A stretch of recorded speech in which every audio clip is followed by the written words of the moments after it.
പ്രിയരെ, നമസ്കാരം. മലയാളക്കരയുടെ തിരുമുറ്റത്ത് തിരുവോണമെത്തി. മലയാളം ഹൃദയപൂത്താലവുമായി ഓണത്തെ എതിരേറ്റു. ഒരേ മനസ്സോടെ, ഒരേ ഹൃദയവായ്പോടെ ഓണം അനേക സ്മൃതികളെയും നമുക്കേകുന്നു.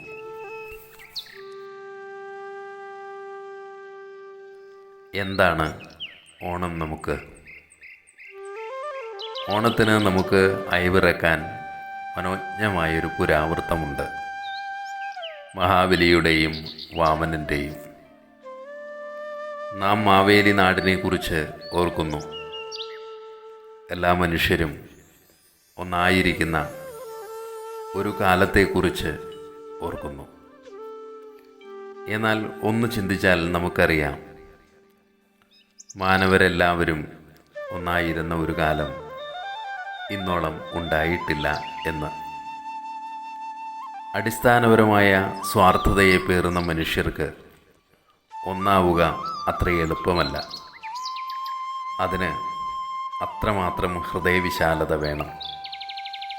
നല്ലൊരു ഭരണാധികാരി ഉണ്ടായതുകൊണ്ട് മാത്രം മനുഷ്യർക്കിടയിൽ ഹൃദയവിശാലത ഉണ്ടാകുമോ? ഇല്ല എന്ന് തന്നെ ഉത്തരം. ഹൃദയവിശാലതയ്ക്ക് ആധാരം ബോധമണ്ഡലത്തിലുള്ള പരിണാമമാണ്. നാം നമ്മുടെ ഇത്തിരി പോന്ന സുഖാസക്തികളോടും പ്രിയങ്ങളോടും വിട പറയാൻ സന്നദ്ധരാകണം. ഞാൻ, എൻ്റെ, എനിക്ക് എന്നീ ബന്ധനങ്ങളിൽ നിന്ന് മുക്തരാകാൻ കഴിയണം. ഭൂതകാലത്തിലും വർത്തമാനകാലത്തിലും ബഹുഭൂരിപക്ഷം വരുന്ന മനുഷ്യർക്കും അതിനായിട്ടില്ല. സമീപഭാവിയിലും അതിനുള്ള സാധ്യത വിരളമാണ്. എന്നിട്ടും ഓണം എത്തുമ്പോൾ നാം ഓർമ്മിക്കുന്നു, മനുഷ്യരെല്ലാവരും ഒന്നുപോലെ എന്ന്. എന്നാണ് മാനവർക്ക് ഒന്നാകാൻ ആകുക? ഒരുപക്ഷെ ഇനിയുമേറെക്കാലം മുന്നോട്ടു പോയാൽ മാനവരാശിക്ക് ആ ലക്ഷ്യത്തിലേക്ക് എത്തിച്ചേരാൻ ആകുമായിരിക്കും. അതൊരു നല്ല സ്വപ്നമാണ്, നല്ലൊരു ആദർശമാണ്. കള്ളവും ചതിയും പൊളിവചനവും ഇല്ലാത്ത മനുഷ്യർ പാർക്കുന്ന ഒരിടം. ഓണം നമുക്ക് നൽകുന്നത് ഈ സ്വപ്നത്തെയാണ്. ഒരു നാൾ വരുമെന്നും നാം എല്ലാം ഒന്നാകുമെന്നും. എങ്കിലും അതിലൊരു അനിശ്ചിതത്വമുണ്ട്. വരുമോ ഇല്ലയോ എന്നൊരു ആശങ്കയും ഉണ്ട്. അതിനാൽ ഓണത്തെ ഒരു പുരാവൃത്തമായി ബന്ധിപ്പിച്ചു, നല്ലൊരു കഥയാക്കി, സ്മൃതിയാക്കി. മനുഷ്യർക്ക് ഓർമ്മകളെ താലോലിക്കാൻ ഏറെ ഇഷ്ടമാണ്. ഭാവിയെക്കുറിച്ച് സ്വപ്നം കാണാനുമുണ്ട് ഏറെ ഇഷ്ടം. എന്നാൽ ഏത് കാലത്തുമുള്ള മനുഷ്യർ വർത്തമാനകാലത്തെ അത്ര സന്തോഷത്തോടെയല്ല കാണുക. ഓർമ്മകൾക്കും സ്വപ്നങ്ങൾക്കുമുള്ള ചാരുത വർത്തമാനകാല യാഥാർത്ഥ്യങ്ങൾക്ക് ഇല്ലല്ലോ. അതിനാൽ നാം ഇന്നേ വരെ അറിയാത്തതെങ്കിലും അങ്ങനെയൊരു കാലമുണ്ടായിരുന്നു എന്ന് നനച്ച് മനസ്സിലേറ്റി വർത്തമാനകാലത്തിൻ്റെ ഊഷരതകളെ മറികടക്കുന്നു. അതിന് വർണ്ണവും സുഗന്ധവുമേകാൻ പൂക്കളെയും ഫലങ്ങളെയും പുതുവസ്ത്രങ്ങളെയും സമൃദ്ധമായ ഭക്ഷണങ്ങളെയും പാട്ടിനെയും കളികളെയും എല്ലാം അലങ്കാരങ്ങളാക്കുന്നു. അപ്പോൾ ചെറിയൊരു ഇടവേളയിലേക്ക് എങ്കിലും നെടുവീർപ്പുകളിൽ നിന്ന് രക്ഷ നേടുന്നു.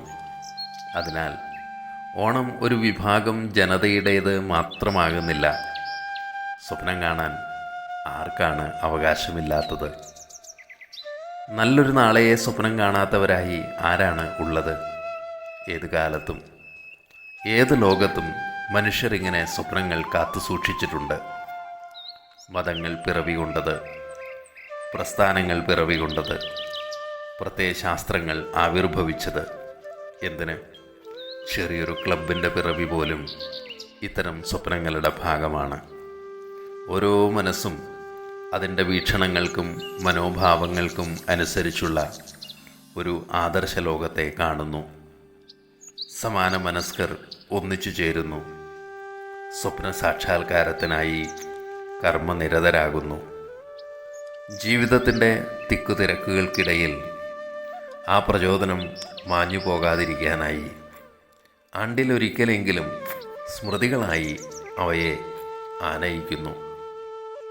അതിൽ ഭരണകൂടം മുതൽ സമൂഹത്തിൻ്റെ സർവ്വമണ്ഡലങ്ങളിലുമുള്ള എല്ലാ മാനവ കേന്ദ്രങ്ങളും ഒറ്റപ്പെട്ട മനുഷ്യർ പോലും പങ്കാളികളാകുന്നു. കാരണം സ്വപ്നങ്ങൾ നഷ്ടമായാൽ ജീവിതം അസാധ്യമാണ്.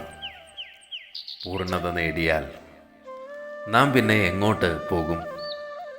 അതിനാൽ ഒരു ആദർശ ലോകത്തിനു വേണ്ടിയുള്ള മലയാളക്കരയുടെ ഏറ്റവും വലുതും ഏറ്റവും കരുത്തുറ്റതും ഏറ്റവും പ്രാചീനവുമായ ഒരു കിനാവാണ് ഓണം. അതിൽ വിഭാഗീയതകൾ ഇല്ല. അതിലുള്ളത് ഏറ്റവും മികച്ച മനുഷ്യർ ഒന്നുചേരുന്ന ഒരു കാലവും സമൂഹവും ഉണ്ടാകുമെന്ന മഹത്തായ സ്വപ്നമാണ്. ആ സ്വപ്നത്തിൻ്റെ സ്മൃതി രൂപമാണ് ഓണം. പ്രതീക്ഷിക്കാം നമുക്ക്. നമ്മുടെ ഇത്തിരി പോന്ന സ്വാർത്ഥവൃത്തത്തിനുള്ളിൽ നിന്ന് നാം പുറത്തു കടക്കുമെന്നും ബോധമണ്ഡലത്തിൽ ഓണനിലാവ് പരക്കുമെന്നും. ഏവർക്കും ഹൃദയം നിറഞ്ഞ ഓണാശംസകൾ.